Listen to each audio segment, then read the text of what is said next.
छत्तीसगढ़ की राजनीति को मैं लक्ष्यहीन राजनीति के रूप में देखता हूं कि अगर हमारा शासन आएगा तो हम शराबबंदी करेंगे। घोषणा थी, कुछ नहीं हुआ। एक क्रांति लाना चाह रहा हूं मैं।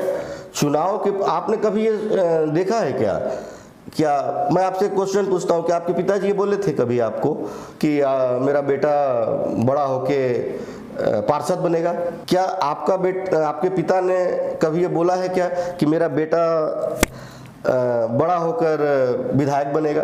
क्या आपके पिता ने कभी ये बोला है क्या कि मेरा बेटा बड़ा होकर सांसद बनेगा? मैं इस बदलाव को लाना चाहता हूं। हर पिता ये जरूर बोलता है कि मेरा बेटा डॉक्टर बनेगा, मेरा बेटा एसपी बनेगा, मेरा बेटा ये व्यापार करेगा। आप ये समझिए, राजनीति में आके ही आप किसी समाज को सुधार सकते हैं, समाज की मुख्य धारा पर लोगों को लेके जा सकते हैं। आज हमारे स्टूडियो में मौजूद है शहर के प्रतिष्ठित व्यापारी और जाने माने समाज सेवक मुकेश गोस्वामी जी। सर, आपका हमारे स्टूडियो में बहुत बहुत स्वागत है। धन्यवाद आप लोगों का, जो आप लोगों ने हमें अपने स्टूडियो में बुलाया और अपनी बातों को रखने का मौका दिया। तो सर, आपसे सबसे पहला सवाल यह है कि छत्तीसगढ़ की राजनीति को आप किस रूप में देखते हैं? छत्तीसगढ़ की राजनीति को मैं लक्ष्यहीन राजनीति के रूप में देखता हूं, जिसका कोई लक्ष्य नहीं है।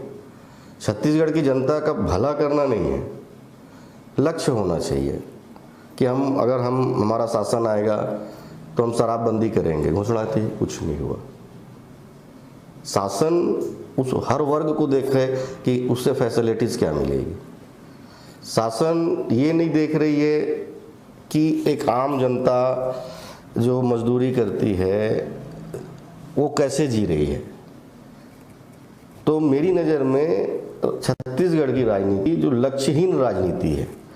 राज्य के लिए कुछ लक्ष्य होना चाहिए, जिले के लिए कुछ लक्ष्य होना चाहिए किसी भी राजनीतिक पार्टी के व्यक्ति के ऊपर, लेकिन मेरे नज़र में लक्ष्यहीन राजनीति। तो गोस्वामी जी, मैं आपसे जानना चाहूँगा कि आप मुख्य राजनीतिक पार्टियों से चुनाव न लड़कर निर्दलीय चुनाव लड़ने का क्या कारण रहा?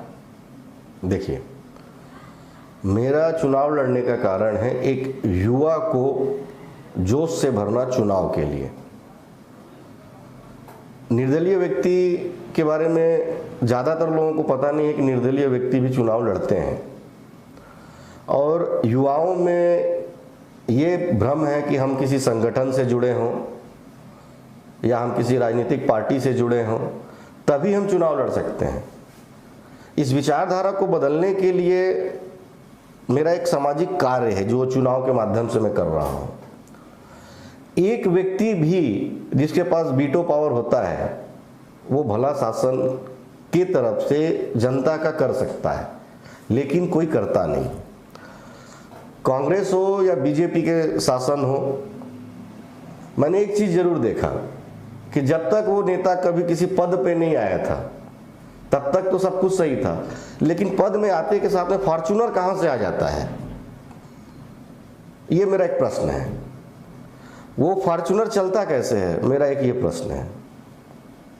जनप्रतिनिधि जो जीता हुआ होता है वो कभी अपने स्कूल में, उसके क्षेत्र के स्कूल, उसके क्षेत्र की हॉस्पिटल्स, पंचायत कभी ध्यान नहीं देता है कि बच्चे पढ़ रहे हैं कि नहीं, टीचर जा रहे हैं कि नहीं, टाइम पे आ रहे हैं कि नहीं। ये टोटल जो मैंने बोला कि छत्तीसगढ़ की राजनीति लक्ष्यहीन राजनीति है, जिस कारणवश ये सारी चीजें आ रही हैं। जन जन को जगाने के लिए मैं ये चुनाव लड़ रहा हूं कि ये भ्रम निकाल दीजिए कि किसी राजनीतिक पार्टी से आपको होना चाहिए, किसी संगठन से होना चाहिए, ऐसा नहीं है। आपको शिक्षित होना चाहिए, आपको स्वस्थ होना चाहिए, आप चुनाव लड़ सकते हैं।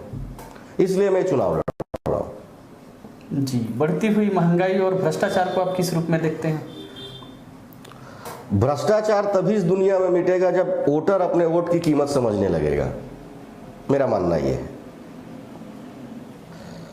बढ़ती महंगाई का कारण आबादी है। महंगाई का कारण वो लोग हैं जो जमाखोर हैं। महंगाई का कारण वो है जो शासन की योजना उस किसान तक नहीं पहुंच पा रही है, उस मजदूर तक नहीं पहुंच पा रही है। कारण ये है। हमारा सरगुजा विधानसभा आदिवासी बहुल्य क्षेत्र है, तो आप आदिवासियों के लिए क्या करेंगे अगर आपको जनता मौका देती है? मैं सबसे पहले उसके बच्चे को शिक्षित करने की व्यवस्था करूंगा। उसके बाद उसके घर को स्वस्थ रखने की व्यवस्था करूंगा, और उसके बाद मैं ये सोचूंगा कि उसके गांव में ही उसके लिए रोजगार पैदा किया जाए। मैं इसके पहले भी कई इंटरव्यू में बोल चुका हूं कि गांव में ही रोजगार है, और मैं इस चैनल के माध्यम से सभी लोगों को, सभी ग्रामीण भाइयों को ये मैसेज देना चाह रहा हूं कि गांव से शहर होता है, शहर से गांव नहीं होता है।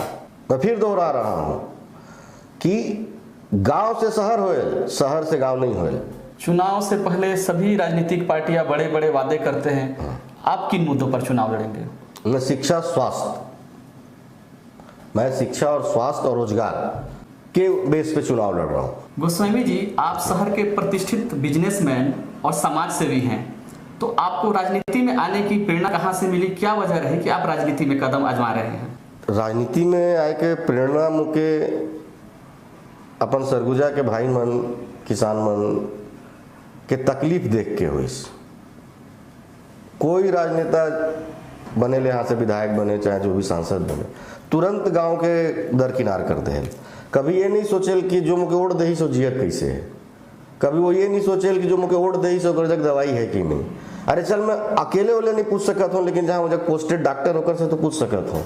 भ्रष्टाचार होते, तानाशाही होते, ये सारा चीज़ देख के मुझे प्रेरणा मिली, और मोर गांव के भाई मन जो भी मोर साथ हैं उमन प्रेरित करीन चुनाव लड़े बर, जेकर बर मैं चुनाव मैदान में खड़ा हूँ। अगर बात करें सरगुजा की राजनीति की, तो सरगुजा के जो राजनीति है वो एक फैमिली और एक मंत्री के आसपास घूमती है। बात करें हम अगर महाराष्ट्र सिंहदेव की, तो वो एक तरफा चुनाव आज तक जीतते आए हैं, और कांग्रेस की बात करें तो हमारा जो सरगुजा विधानसभा है तो ये भी दो खेमों में बटा हुआ नजर आता है। तो आप ऐसी स्थिति में खुद को कैसे भयमुक्त रख पाते हैं? बहुत अच्छा है कि एक राज परिवार है, उसी के इर्द गिर्द राजनीति घूमती है, और एक तानाशाही का भी एक माहौल बना हुआ है। मैं भारत का नागरिक हूं और मैं भारत के संविधान पर विश्वास करता हूं। संविधान के ही हिसाब से मुझे सुरक्षा भी महसूस होती है, और जनता के लिए, चूंकि मैं इस चुनाव मैदान में हूँ और एक परिवर्तन के लिए, युवाओं के लिए, उनमें जिज्ञासा जगाने के लिए कि आप चुनाव लड़िए। कोई ज़रूरी नहीं है संगठन से जुड़ना, कोई ज़रूरी नहीं है राजनीतिक पार्टी से जुड़ना। सिर्फ आप ये सोच के चुनाव लड़िए कि मैं अपने गांव का अच्छा करूँगा, मैं अपने नगर का अच्छा करूँगा, मैं अपने शहर का अच्छा करूँगा। ये सोच के लिए मैं चुनाव लड़ रहा हूँ, और यहाँ की जनता भी मुझे सपोर्ट कर रही है। जिस वक्त मैं भयमुक्त हूँ, किसी के प्रभाव में नहीं है, खड़े हैं तो खड़े रहेंगे, आखिरी तक चुनाव लड़ेंगे। देखिए, मैं एक चीज़ बोलना चाहूँगा कि देश जब से आज़ाद हुआ तब से कांग्रेस ने शासन किया, उसको भी पब्लिक ने देखा। छत्तीसगढ़ बनने के बाद में 3 साल कांग्रेस का शासन रहा, उसे भी पब्लिक ने देखा। उसे देखते हुए यहाँ की जनता ने परिवर्तन चाहा और बीजेपी को शासन में लाया। बीजेपी ने 15 वर्ष शासन किया। उसकी तानाशाही और उसके गैर जिम्मेदार रवैया रहने के कारण पब्लिक ने, जनता ने फिर मूड बनाया, 5 साल के लिए कांग्रेस को लाया। लेकिन 5 साल में भी छत्तीसगढ़ की जनता, हमारे अंबिकापुर विधानसभा की जनता ये जान चुकी है कि हम ठगे गए हैं, हमें प्रलोभन दिया गया है। आज तक धान का पूरा बोनस भी किसी किसान को नहीं मिल पाया है। आप, जनता जाग चुकी है, जनता ठगी हुई महसूस कर रही है, जनता अनसेफ महसूस कर रही है, इसलिए निर्दलीय के विकल्प के रूप में मुझे देख रही है, और मैं जनता के लिए खड़ा हूं, खड़ा रहूंगा, तत्पर रहूंगा। धन्यवाद। गोस्वामी जी, आप हमारे स्टूडियो में आए, अपने वक्तव्य रखें, इसके लिए आपका बहुत बहुत धन्यवाद। धन्यवाद।